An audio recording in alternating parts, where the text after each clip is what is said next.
خالق اللوح والقلم يا رب البيت والحرم الصلاة والسلام على النبي الأمي المكي المدني التجلي التام والمجد الأتم مالك القدوس السلطان القدم أبي القلوب والنفوس والبشر وهو الذي أبي القاسم محمد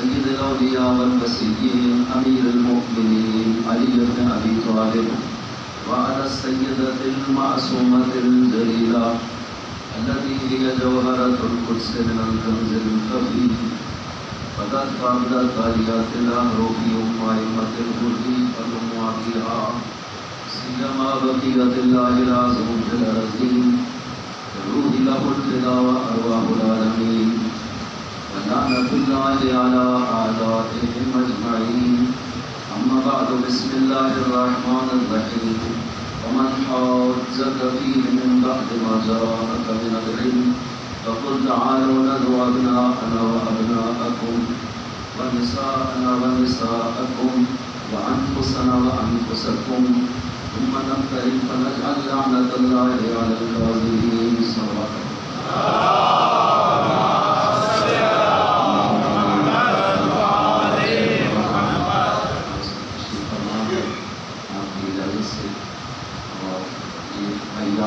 ایسے ایام ہیں خداوند عظیم نے کائنات کے عظیم فیصلے فرمائے ہیں ان ایام میں اور ان ایام کے صدقے اور جو مجلس کا اہتمام کرنے والے دوست ہیں ان کے مرحومین اور سب کے مرحومین آپ کے مرحومین کے لیے ایک مرتبہ سورہ فاتحہ کی مرتبہ سورہ فاتحہ بسم اللہ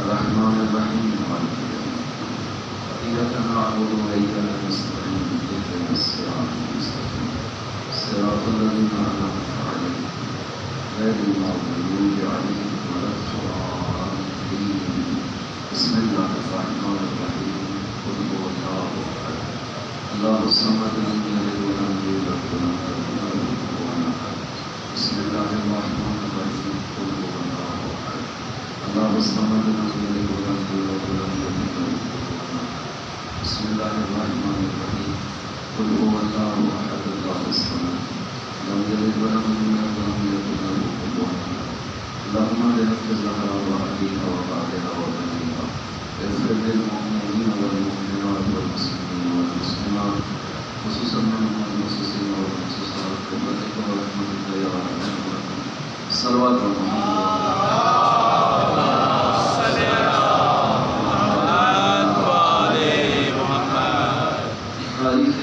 انسانیت میں اور تاریخ انبیاء میں دو واقعات تھوڑے سے فاصلے کے ساتھ انجام پائے جو پوری تاریخ نبوت میں جس کی مثال نہیں رہی. دونوں واقعات 10 ہجری میں ہوئے. ایک غدیر واقعہ ہوا اور دوسرا مباحلہ میں ہوا. دونوں ایک ہی سال چند دن کے فاصلے کے ساتھ 18 کو پیغمبر وہاں پہ تھے اور 24 کو مدینہ یہ وبر نجران کے سامنے مدینہ کے اندر ہوا اور وہ میدان غدیر کے بعد یہ چند دن کا صرف فاصلہ ہے حیات پیغمبر کے آخری ایام. مورخین نے لکھا ہے کہ بعد پیغمبر غدیر کے بعد 82 دن یہ وہ ایام ہے جو بعد پیغمبر دنیا میں تشریف فرما رہے بعد از غدیر. یہ بالکل زندگی پیغمبر کی آخری ایام ہے اور دونوں کا تعلق جانشینی ہے پیغمبر سے اور دونوں کی مثال پوری تاریخ نبوت 6000 سالہ تاریخ نبوت میں دونوں واقعات کی مثال کسی نبی کی تاریخ میں نہیں ملتی ہے کہ کسی نبی کی جانشینی کا اعلان خداوند عظیم نے اس انداز میں کروایا جیسے پیغمبر کی جانشینی کا اعلان خدا نے کروایا. سورہ آخری سورہ مائدہ یہ سب کی سب آیات سورہ مائدہ میں. سورہ مائدہ پاک پیغمبر کے اسی آخری سفر میں نازل ہوا. جب آپ تشریف لے جا رہے ہیں حجۃ الوداع کے لیے سورہ مائدہ سب موافقین قرآن کے کاتبین سب نے یہی لکھا ہے کہ سورہ مائدہ وہ آخری سورہ ہے جو حجت الوداع کے موقع پہ پیغمبر نے نازل کیا۔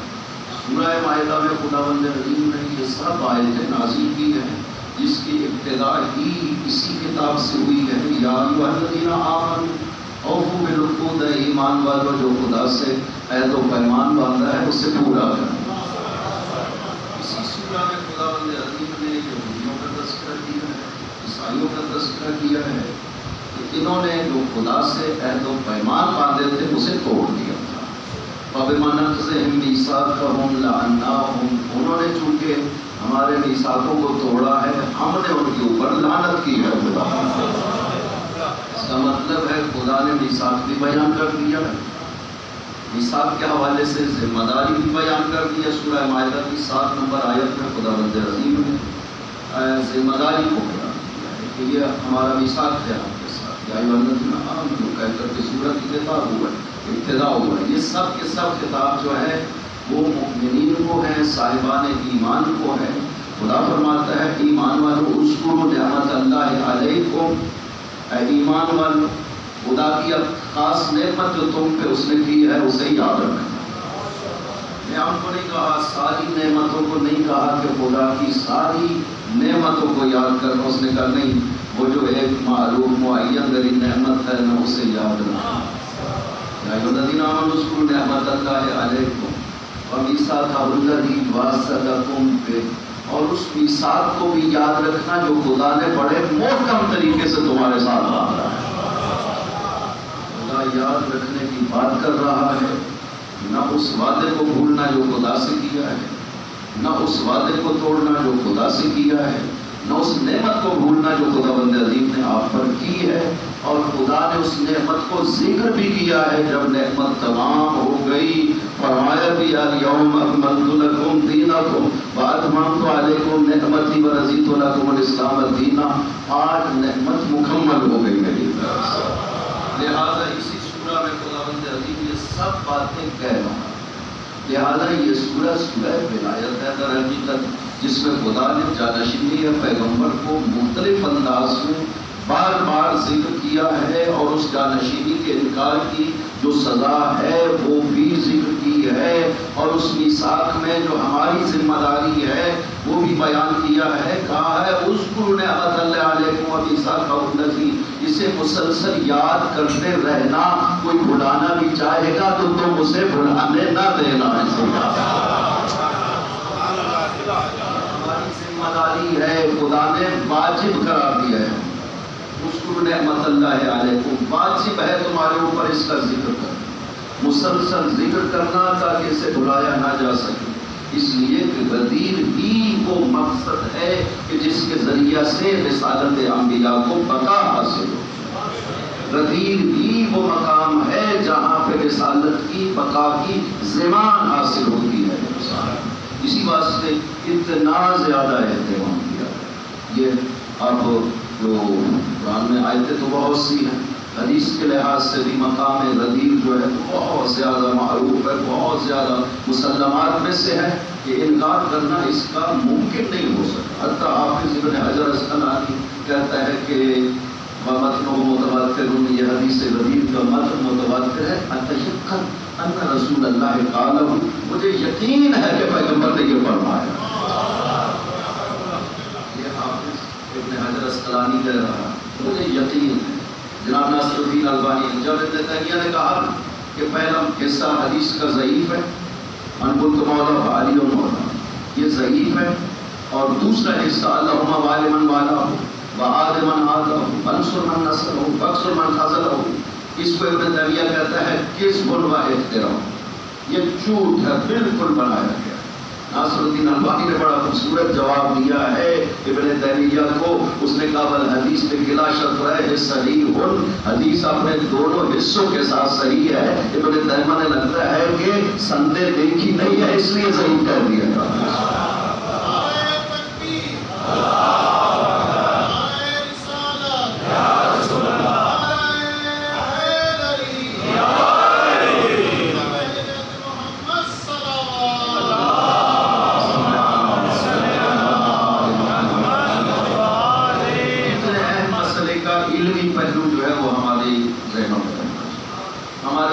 سامنے رہنا چاہیے کہ یہ کوئی کمزور بات نہیں ہے، علمی لحاظ سے مضبوط ترین بات ہے حدیث غدیر۔ یہی وجہ ہے کہ اس حدیث غدیر کو بیان کرنے والے اصحاب کی کتنی کثرت ہے، 110 اصحاب ہیں جنہوں نے بتایا۔ اگرچہ موجود 1,40,000 سے زیادہ تھے، پھر بھی غنیمت ہے کہ 110 اصحاب نے حدیث کو بیان کیا۔ یہ وہ حدیث مسلم ہے جس کا کوئی انکار نہیں کر سکتا، حتیٰ صحیح مسلم میں موجود۔ خود حدیث غدیر موجود نہیں ہے صحیح مسلم میں، لیکن جو کچھ پیغمبر نے فرمایا اس کا ایک حصہ مسلم نے صحیح مسلم میں ذکر کیا۔ زید بن ارقم کی روایت صحیح مسلم والا نقل کرتا ہے جناب مسلم نے شکوری کہ پیغمبر کاما فینا خطیباً یوماً بماء یطعمن، کہ پاک پیغمبر ایک دن ہم میں قیام فرما ہوئے کھڑے ہوئے خطبہ دینے کے لیے، جگہ کون سی تھی جہاں پہ خطبہ دیا؟ اس پانی پہ جو خم کے نام سے معروف۔ یہ صحیح مسلم میں موجود ہے۔ یہ اعتراض کیا جاتا ہے نا کہ حدیث غدیر مسلم اور بخاری نے نقل نہیں کی، لہٰذا اسے قبول نہیں کیا جا سکتا۔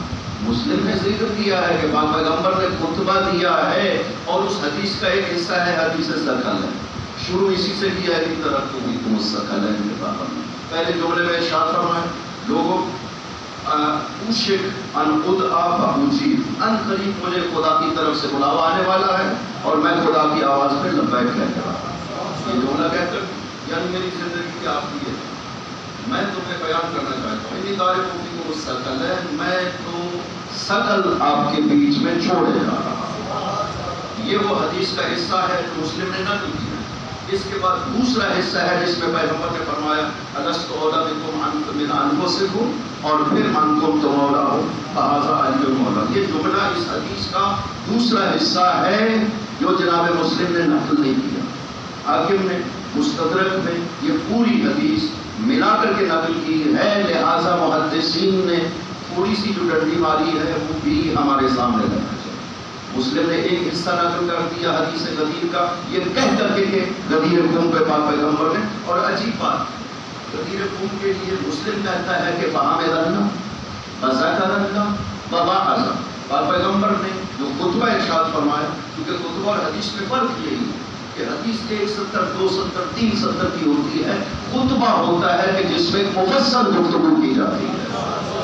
مسلم کہتے ہیں کہ پیغمبر نے خطبہ دیا، ذکر خدا کیا، حمد خدا کی، وواعظ، پیغمبر نے واعظ و نصیحت بھی فرمائی ہے۔ وہ واعظ نقل نہیں کرتے، کوئی محدث بھی پیغمبر کا وہ واعظ نقل نہیں کرتا سوائے طبرانی ابو القاسم طبرانی کے، اس نے معجم کبیر میں خطبہ کو 1.5-2 صفحے تک نقل کیا ہے۔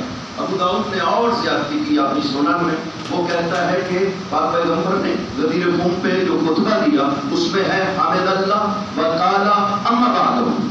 خطبہ شروع کرنے کا طریقہ یہی ہے کہ اما بعد یعنی حمد و ثنا کے بعد اب میں اپنی اصل بات بتانا چاہتا ہوں۔ ابی داؤد یہیں پہ چھوڑ دیتا ہے پیغمبر کے خطبے کو، ذکر نہیں کرتا۔ اما بعد پیغمبر نے کہہ دیا، اس کے بعد خاموش ہو جاتا ہے، کیوں ذکر نہیں کرتا؟ یہ خطبہ کیوں مؤرخین اور محدثین اس کو چھپانا چاہتے ہیں، کیوں بیان نہیں کرنا چاہتے ہیں؟ کیونکہ اس خطبہ میں پیغمبر اکرم نے 50 مرتبہ سے زیادہ فضائل علی کو ذکر کیا ہے۔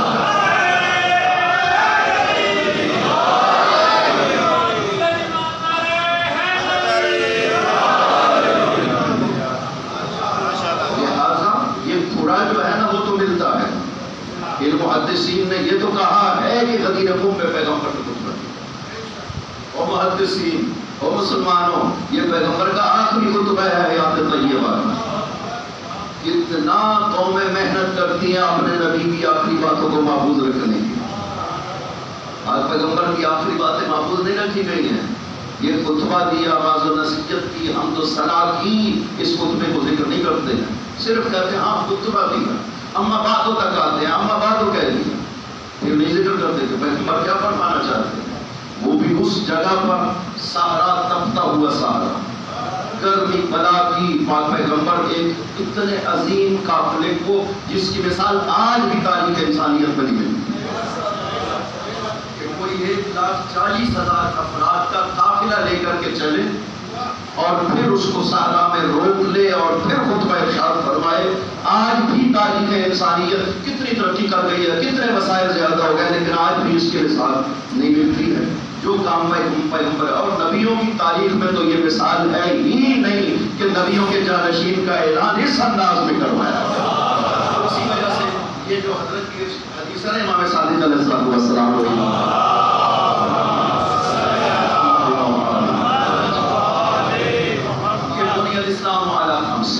اسلام کی اساس و بنیاد 5 چیز ہے.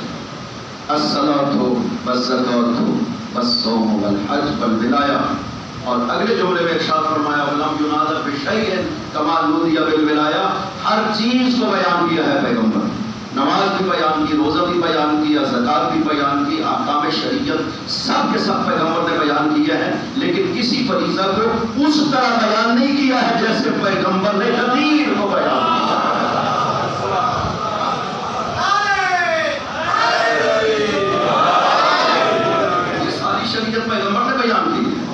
لیکن کسی حکم کے بیان کے لیے یہ انداز اختیار نہیں کیا گیا. خدا نے بھی ارشاد فرمایا میرے نبی آپ سارے فریضے کو، جبرائیل نازل ہوئے مدینہ، میرے نبی آپ سارے فریضے بیان کرتے رہے. جو جو حکم ہم نازل کرتے رہے آپ لوگوں کے بیان کرتے رہے. اب آپ کی زندگی کا ہے اختتام.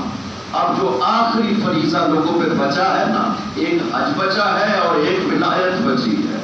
ان دونوں کو بیان کرنا ہے. حج کے لیے تو ویسے ہی سفر کرنا ہے، اس کو تو وہاں پہ بیان ہو ہی جائے گا. لیکن ولایت کو اس طرح بیان نہیں کرنا کہ جتنے افراد مسجد میں موجود ہیں ان کے سامنے اعلان کر دیا جائے. نہیں، یہ بیان بھی کرنا ہے، عمومیت میں کرنا ہے، عہد و پیمان بھی لینا ہے، بیعت بھی لینی ہے، سلام بھی کروانا ہے.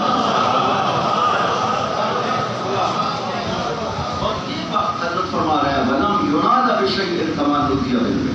کسی شے کے لیے اس طرح پیغمبر نے بیان نہیں کیا، لوگوں کو دعوت نہیں دی جیسے ولایت کے لیے پیغمبر نے. کیونکہ ولایت کی اہمیت یہ تھی کہ وہی ولایت روح ہے اسلام، ولایت روح ہے توحید کی، روح ہے رسالت کی. بغیر ولایت کے توحید الہی بھی قبول نہیں. یہ حدیث امام صادق علیہ السلام ارشاد فرماتے ہیں اللہم صلی علی محمد و آل محمد. سورہ روم کی جو 30 نمبر آیت ہے جس میں فاطم وجہک للدین حنیفا فطرت اللہ التی فطر الناس علیہا، اس کے ذیل میں ارشاد فرمایا گیا، پوچھا گیا کہ یہ فطرت کون سی ہے جس پہ خدا کہتا ہے کہ میں نے انسانوں کو، کائنات کو خلق کیا، یہ کون سی ہے؟ فرمایا فطرت و یہ توحید. یہ فطرت توحید ہے. اور پھر بیان کیا لا الہ الا اللہ محمد رسول اللہ علی ولی اللہ الہ ہنا التوحید. صرف لا الہ الا اللہ کہنا توحید نہیں ہے. جب تک لا الہ الا اللہ نہ کہے، جب تک رسالت کی گواہی نہ دے، جب تک ولایت علی کی گواہی نہ دے، توحید ہی مکمل نہیں ہوتی.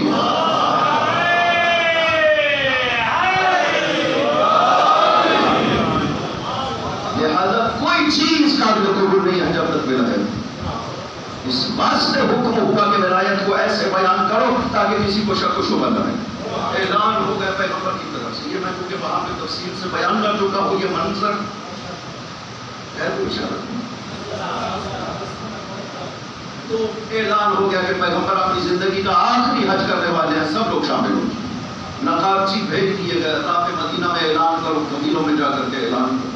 70,000 افراد مدینہ میں جمع ہو. اور پیغمبر جب مدینہ سے نکلتے ہیں 70,000 افراد حضرت کے ساتھ تھے. راستے میں قبیلوں کے افراد شامل ہوتے ہیں.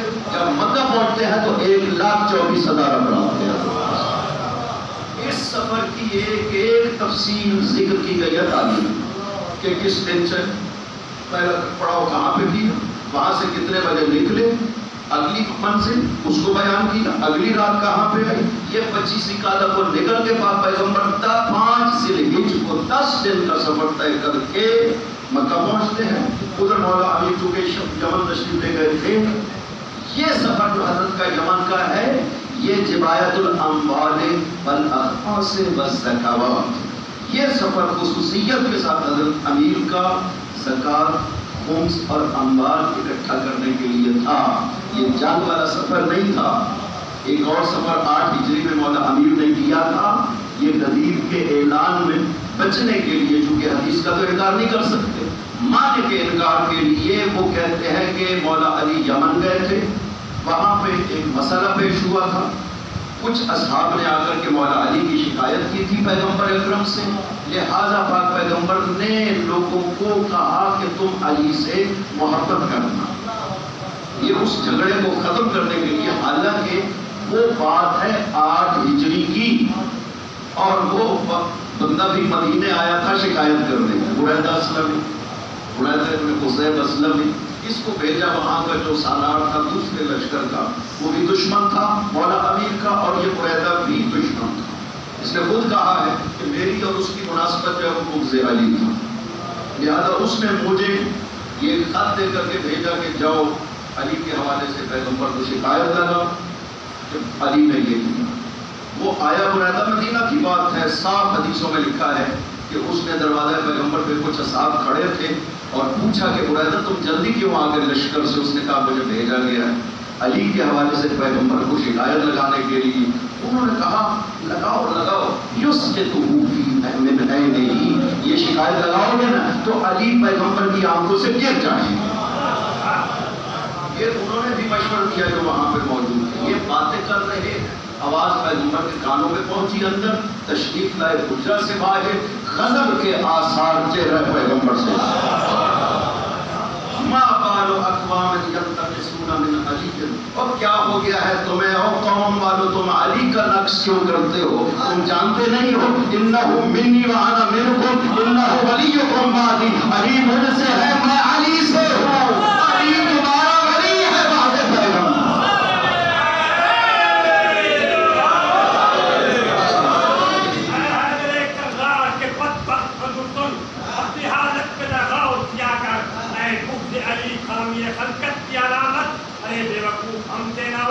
اپنی ماں کی خیانت کا گلا کر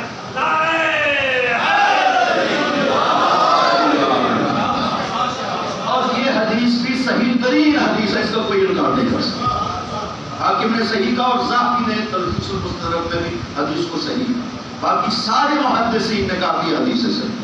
پیغمبر اکرم نے جب بریدہ سے یہ کہا تم کے جو علی ہیں، بریدہ علی سے بغض رکھتے ہو، اس سچا آدمی تو اس نے کہا نام یا رسول اللہ میں ہے دل میں بغض ہے علی، آپ نے قرآن لا تو علی سے بغض نہ رکھنا، کیونکہ علی سے بغض رکھنا محمد سے بغض کے برابر۔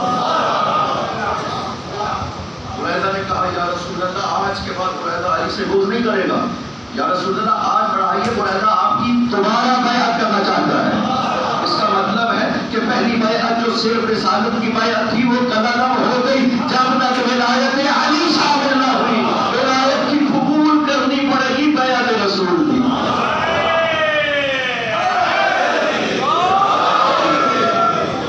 اور بریدہ پھر بعد میں محب ہوا مولا علی۔ ایک یہ واقعہ ہے جو 8 ہجری کا ہے، یہ واقعہ 10 ہجری کا ہے، لہذا اس حدیث کے معنی کو پھیرنے کے لیے اپنے مقصد سے کہا گیا کہ وہ اس لشکر کا معاملہ تھا، اس لیے پیغمبر نے یہ کیا کہ دیکھو علی سے دشمنی نہ کرنا، علی سے دوستی کرنا۔ آسمان دوستوں کے معنی جو ہے مولا کے وہ دوستی کے معنی ہے، علی سے دوستی کرنا، تم چونکہ وہ جھگڑے کر رہے ہو علی سے تو یہ نہ کرنا۔ یہ دیکھو اتنا بڑا اہم واقعہ ہے، پاک پیغمبر مکے میں 13 ہجری کو واپس آئے، 13 کو ذوالحجہ کو واپس پہنچتے ہیں، حج مکمل کرتے ہیں، اعلان کرتے ہیں، جبرائیل نے آ کر کے کہا کہ یا رسول اللہ آپ مکہ میں نہیں ٹھہر سکتے، نکلیے مکہ سے اور سب کو لے جانا، کسی کو چھوڑنا نہیں ہے، چاہے اعلان کرے جا کر کے۔ پاک پیغمبر نے اعلان کر دیا کہ کل ہم سب نکلیں گے، کوئی بھی مکہ نہیں رہے گا سوائے معلول اور معذوروں۔ تو 5000 مکہ کے افراد بھی شامل ہوئے، 1,24,000 اپنے ساتھ تھے، 12,000 مولا علی کے ساتھ یمن سے آئے تھے، یہ 1,40,000 سے زیادہ افراد بنتے ہیں جو پیغمبر کے ہمراہ نکلے۔ اتنا بڑا یہ قافلہ تھا کہ یہ 14 کو نکلا، 5 دن 4 منزلیں بیچ میں راستے میں ہیں۔ پہلی منزل جو ہے وہ سیرف آتی ہے، سیرف کے بعد مر الزہران آتی ہے، مر الزہران کے بعد قدید ہے، اور عثمان ہے، عثمان کے بعد قدید ہے۔ یہ 4 منزلیں ایک ایک رات پر پیغمبر نے قیام کیا۔ 5ویں دن غدیر 18 ذی الحجہ کا دن ہے، صبح کا وقت ہے، جوفہ سے 3 میل پہلے پاک پیغمبر نے قافلہ کو روک لیا، ارشاد فرمایا جو آگے چلے گئے نا، اتنا لمبا قافلہ تھا کہ جوفہ تک لوگ پہنچ چکے تھے، 3 میل آگے جوفہ تک لوگ پہنچ چکے تھے۔ فرمایا ان سب کو واپس بلاؤ، تو پیچھے آ رہے انہیں بھی کہو کہ ہمارے ساتھ شامل ہو جائیں، اور اس طرح سے جو راستہ تھا اصل راستہ اس کو چھوڑ کر دائیں طرف وادی میں اتر گئے، اور یہ وہ وادی تھی جو غدیر خود کہلاتی ہے۔ جہاں پہ وہ پانی ہے مشہور کیونکہ سیلاب آتا تھا مشرق سے مغرب کی طرف کوفہ کی طرف، تو پانی جو ہے وہ گڑھوں میں رک جاتا تھا. انہوں نے بڑے بڑے گڑھے کنویں بنائے ہوئے تھے جو پانی رک جاتا تھا سارا سال وہی استعمال کرتے تھے. ان میں سے ایک کنویں کا نام خم تھا. یہی مسلم نے کہا ہے کہ پیغمبر نے خم کے مقام پہ یہ خطبہ ارشاد فرمایا تھا. لہذا یہاں پر پیغمبر کے پہنچے اور عجیب منظر ہے. یہ 5 درخت ہیں بالکل ایک ہی لائن میں جن کو سمر کا درخت کہا گیا ہے. یہ کانٹے دار بہت ہی شاخدار بڑا درخت ہوتا ہے، پھیلاؤ رکھتا ہے. بات پیغمبر نے فرمایا یہ درختوں کی جگہ چھوڑ کر باقی اپنے خیمے لگاؤ. یہاں خیمے لگ گئے. زور سے 1 گھنٹے پہلے کا وقت ہے جب وہاں پہنچے. زور کی اذان ہوئی، سب لوگ جماعت کے لیے تشریف لائے، اور پیغمبر بھی تشریف لائے. اور اس جم میں اس کو یہ فخر حاصل ہے کہ سب آل محمد موجود ہیں، سب امہات المؤمنین بھی موجود تھے، سب اصحاب بھی موجود تھے. اس جنگ کو یہ خصوصیت حاصل تھی کہ آل محمد کے نور سے منور تھا یہ جنگ، سارا اجتماع. لہذا پیغمبر نے نماز ظہر پڑھانے سے پہلے 4 اپنے خاص اصحاب کو سلمان ابو ذر، عمار اور مقداد کو ارشاد فرمایا کہ یہ درختوں کے نیچے جو جگہ ہے نا اسے صاف کرو اور ایک ممبر تیار کرو. تو جہاں لفظ ہے وہ جو درخت ہے وہاں ان کو نیچے سے صفائی کی گئی، کانٹوں کو ہٹایا گیا، جو شاخیں نیچے جھکی ہوئی تھی ان کو کاٹا گیا. پھر 2 درختوں کے اوپر ایک کپڑا ڈال کر سائبان بنایا گیا. نیچے انہوں نے جو ممبر بنانے کا انداز اختیار کیا نا کہ نیچے پتھر جوڑتے آئے، پتھر جوڑتے جوڑتے اتنی بلندی پہ لے آئے اور اس کے اوپر پھر اونٹوں کے پلانوں کو رکھ کر کے یہ ممبر تیار کیا گیا. اوپر ایک کپڑا رکھ ڈال دیا ہے. پاک پیغمبر آئے، نماز ظہر پاس یا 2 رکعت نماز قصر کی. پاک پیغمبر نے 2 رکعت نماز ظہر پڑھائی اور اس کے بعد سیدھے ممبر کے اوپر تشریف لائے. ممبر کے اوپر جب پاک پیغمبر پہنچ گئے، مولا علی سے ارشاد فرمایا علی تم بھی اوپر آ جاؤ.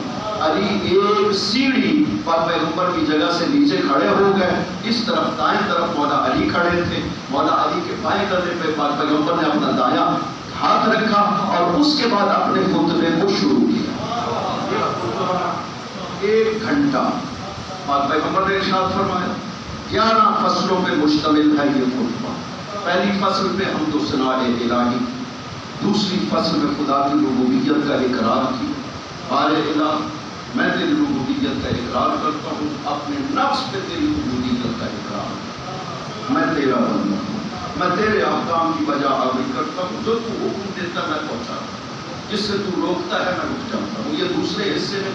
تیسرے حصے میں کہا کہ لوگوں مجھ پہ خدا بند عظیم نے ایک ذمہ داری ڈالی ہے کہ اس جگہ پر ان احضر فی هذا المشهد، اس جگہ پر میں آپ کے لیے اعلان کروں کہ علی کو خدا بند عظیم نے تمہارا امام اور ہادی قرار دیا. وہ پر آیت نازل ہو گئی یا رسول بلغ ما انزل الیک من ربک. جبرائیل 3 مرتبہ آئے اور خدا کا حکم دیا پہنچانے کے لیے. میں نے جبرائیل سے عرض کیا جبرائیل میرے اصحاب میں منافقین کی تعداد موجود ہے، میں ڈرتا ہوں یکذبونی، یہ میری تکذیب کریں گے، یہ کہیں گے کہ آپ نے علی کو، کیونکہ آپ کا بھائی تھا، ہمارے اوپر سوال کیا ہے. جبرائیل خدا سے عرض کریں کہ میرے لیے یہ مشکل ہے کہ میں کیا کروں. خدا بند عظیم نے پیغمبر ارشاد فرمایا، خدا بند عظیم نے مجھے ضمانت دی واللہ یعصمک من الناس. رسول آپ اعلان کریں، بچانا میری ذمہ داری ہے. اور یہ کس جہت میں پیغمبر کو خدا نے کس جہت میں بچایا؟ جان بچانے کی ذمہ داری خدا پہلے بھی دے چکا تھا، مدینہ میں دے دی تھی. قبل اور مستعزین خدا بند عظیم کافی ہے ان سے اور خدا آپ کی حفاظت کرنے والا ہے، وہ پہلے دے چکے تھے. یہاں کون سی ذمہ داری تھی؟ پیغمبر یہ بتانا چاہتے تھے کہ بارے الہ یہ میری آواز جب میں اس طرح کی بات کرتا ہوں نا علی کے حوالے سے، یہ سن تو نہیں ہے، یہ شور بچانا شروع کر دیا. حدیث صحیح ہے جو پوری سائے سے تکی ہر کتاب میں موجود. لا یزال الدین قائم الی 12 خلیفہ، یہ دین ہمیشہ قائم رہے گا 12 خلیفوں تک. یہ جب جملہ پاک پیغمبر نے ارشاد فرمایا، ایک مرتبہ شور شروع ہو جاتا ہے افراد. خود راوی کہتا ہے سمورا کہ جب پیغمبر اکرم نے یہ جملہ شروع کیا نہ کہنا اتنا شور مچا کہ پیغمبر کی آواز نہ سن سکا.